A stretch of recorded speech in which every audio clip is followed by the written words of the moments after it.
Hello everyone, நான் உங்கள் ace. இன்னைக்கு நம்ம பார்க்க போகிறது அனிமல் சீரீஸில் ஹிப்போபொட்டாமஸ்.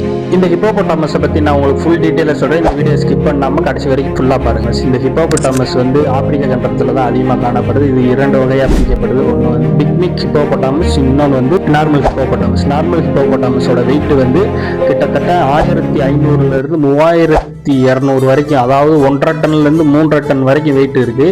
ஏன் 4500 கிலோ வரைக்கும் கூட இருக்குது. இதனுடைய தோல் அமைப்பு வந்து 6 சென்டிமீட்டர் அளவுக்கு நீளமான ஒரு தோல் அமைப்பு பெற்றிருக்கு. நம்ம சொல்லுவோம் இல்லையா, முழு பூசணியை சோத்துல மறைக்கிறான்னு சொல்லுவோம் இல்லையா, இதனுடைய வாய்ப்பகுதி மட்டுமே கிட்டத்தட்ட 180 டிகிரிக்கு வாயை திறந்து முழு பூசணியுமே அது உணவாக உட்கொள்ளுது.